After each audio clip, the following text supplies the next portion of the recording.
सिंहभूम के समाज सेवा करते हुए आज हमारे बीच जेबी केसेस का दामन थामेंगे दामोदर हांसदा जी, जो कि पश्चिमी सिंहभूम से एक बड़े नाम उभर के आए हैं और हमारा जेबी केसेस का दामन थाम रहे हैं। दामोदर हांसदा के साथ पश्चिमी सिंहभूम के बहुत सारे सामाजिक संगठन के दायित्व निभाते हैं दामोदर हांसदा जी।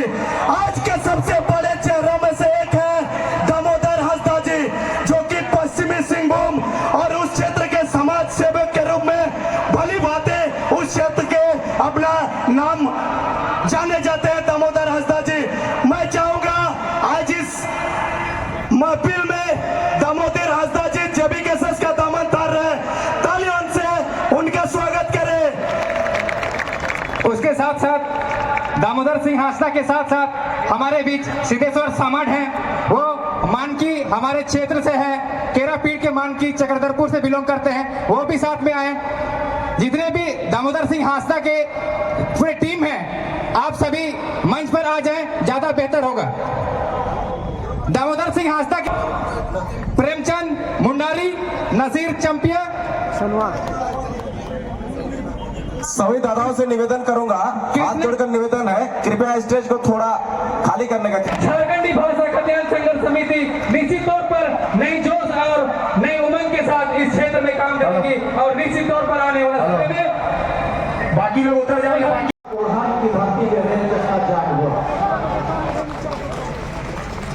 उसके बाद तमाम विधायकों के साथ, तत्कालीन जितने जो विधायक थे सबके साथ, सबके यहाँ जाकर के जो नो जनजातीय एवं क्षेत्रीय भाषा द्वितीय राजभाषा घोषित हुआ, वो हमारे आंदोलन का नतीजा। दूसरा, यहाँ बहुत लोगों को याद होगा 1 जनवरी 2017 का वो घटना, झारखंड के तत्कालीन मुख्यमंत्री एक बहुत बड़ा राजनीतिक षड्यंत्र बोलिए। तब हम लोगों ने 1 जनवरी 2017 को खरसुआ शहीद स्थल पे उसको आने से रोकने के लिए काला झंडा दिखाने का हम लोगों ने आयोजन किया था, क्योंकि खरसुआ शहीद स्मारक समिति का अभी भी मैं अध्यक्ष हूं।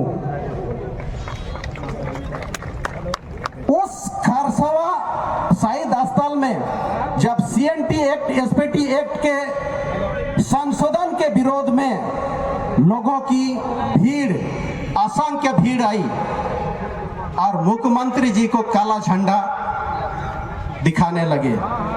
मुख्यमंत्री जी नहीं माने, वो शायद वेदी तक आ गए और जबरन घुस गए। कुछ लोगों को शायद ये नागवार गुजरा होगा या राजनीतिक षड्यंत्र होगा, लोगों ने उसके ऊपर जूता बरसा दिए। क्यों बरसाए? सिर्फ CNT एक्ट, SPT एक्ट में संशोधन के गुस्सा एक मुख्यमंत्री के ऊपर जूता चप्पल के रूप में पड़ा, जो कि झारखंड के राजनीतिक इतिहास में यह सबसे शर्मनाक दिन है। लेकिन उस जूता चप्पल के कांड के बदौलत CNT एक्ट, SPT एक्ट में दोबारा संशोधन का किसी मुख्यमंत्री ने हिम्मत नहीं किया। आज इस मंच पे मेरा जो जेबी केसेस यानी कि झारखंड भाषा खतियानी संघर्ष समिति में जुड़ने का सबसे बड़ा मकसद यही है कि भाषा का जो 20-22 साल तक एक झारखंडी भाषा को मान्यता देने के लिए, एक पहचान देने के लिए एक संघर्ष जो किए, उस संघर्ष में बाकी किसी ने साथ नहीं दिया। उस जूता चप्पल कांड में जो हुआ, क्योंकि वहां का आयोजन समिति के अध्यक्ष मैं होने के नाते उस जूता चप्पल कांड का सारा दोष मेरे ऊपर डाला गया। 11 धाराएं लगाई गई है और 7 साल तक उसके लिए हमको कोर्ट कचहरी का चक्कर काटना पड़ा। तब इस 1 जनवरी से पहले मैंने एक चीज बोला था कि अगर ये सरकार भी इस जूता चप्पल कांड का केस जो हमारे ऊपर बेबुनियादी तरीके से लगाया गया, क्योंकि हम वहां आयोजन समिति थे, हमारा कर्तव्य था कि जो भी वहां श्रद्धांजलि देने आएंगे उसको मान सम्मान पूर्वक श्रद्धांजलि देने का। पिछले बार वही दोबारा वहां कुछ लोग इस जेबी केसेस के सुप्रीमो टाइगर जयराम कुमार महतो जी का विरोध कर रहे थे कि नहीं, जयराम महतो जी का हम लोग इस शहीद स्थल पे प्रवेश करने नहीं देंगे, श्रद्धांजलि देने नहीं देंगे। तब उन विरोधियों को मैं नहीं बोला कि ये शहीद स्थल है, शहीदों को श्रद्धांजलि देने का अधिकार झारखंड के पूरा दुनिया के हर लोगों को है, आप किसी को रोक नहीं सकते हो। तब आज जो इस जेबी केसेस के महासचिव, केंद्रीय महासचिव सृजन हाइब्रू, उसको मैंने भेजा कि टाइगर जयराम महतो का विरोध होने वाला है, आप जाओ उसको एस्कॉर्ट करो और श्रद्धांजलि शांतिपूर्वक दिलाओ।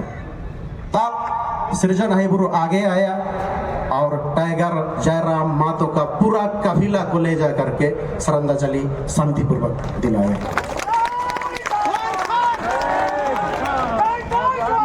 कहने का ये मतलब है कि हम इस जेबी केसेस झारखंड भाषा खतियानी संघर्ष समिति से बहुत पहले से, जब इसका शायद जन्म भी नहीं हुआ था, तब से वैचारिक रूप से हम इसका साथ है और आज विधिवत रूप से इस मंच पे टाइगर जयराम महतो के हाथ ये जो एक जिम्मेदारी का जंजीर गले पे जो डाले, इस जिम्मेदारी को आगे बाखूबी निभाने के लिए तैयार हैं। साथ में एक चीज और जोड़ना चाहेंगे, संक्षेप में बोलते बोलते बहुत सारा चीजें छूट जाती है।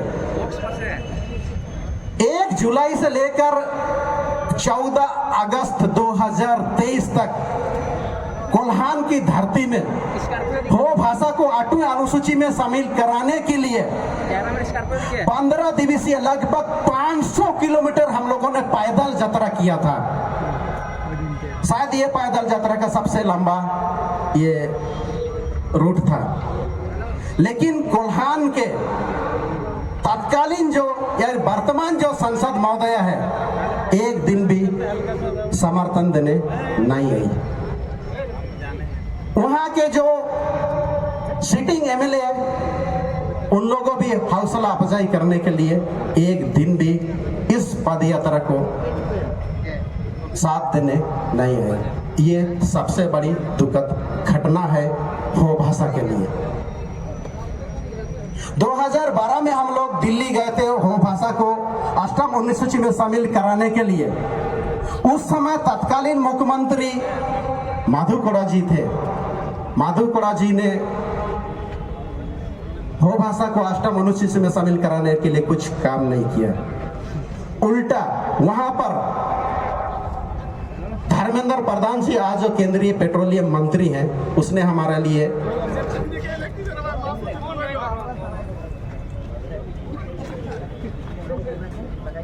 गृह राज्य मंत्री से भेंट कराए।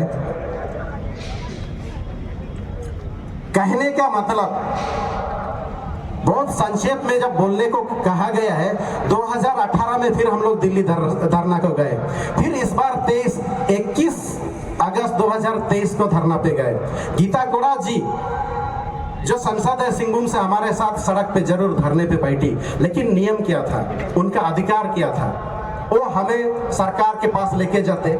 जब 2003 में संथाली भाषा को सलगान मुर्मू जी विपक्ष में होते हुए झारखंड सरकार से शामिल करा सकते थे, तो ठीक उसी तरह गीता कोड़ा जी भी आज वो विपक्ष में है, विपक्ष में होते हुए हो भाषा को 8वीं अनुसूची में वो शामिल करा सकते थे, लेकिन नहीं किया।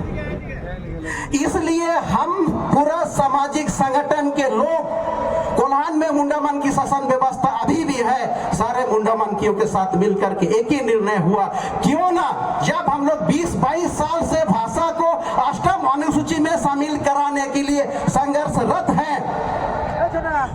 कोल्हान में जो कुजू डैम बन रहा है, कम से कम 200 गांव जो डूबने वाला है, इन सब चीजों को बचाने के लिए खुद क्यों नहीं हम लोग लोकसभा लड़ते हैं।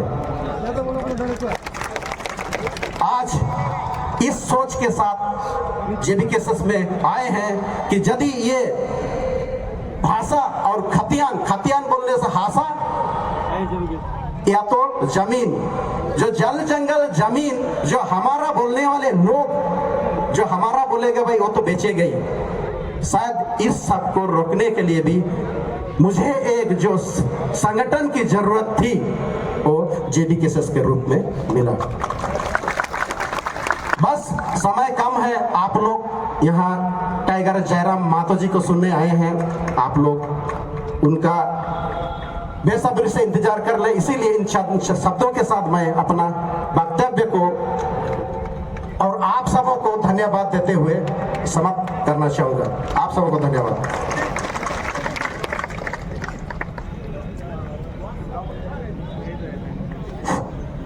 दामोदर हांसदा जी को बहुत बहुत धन्यवाद, विस्तार में अपने वक्तव्यों को रखे।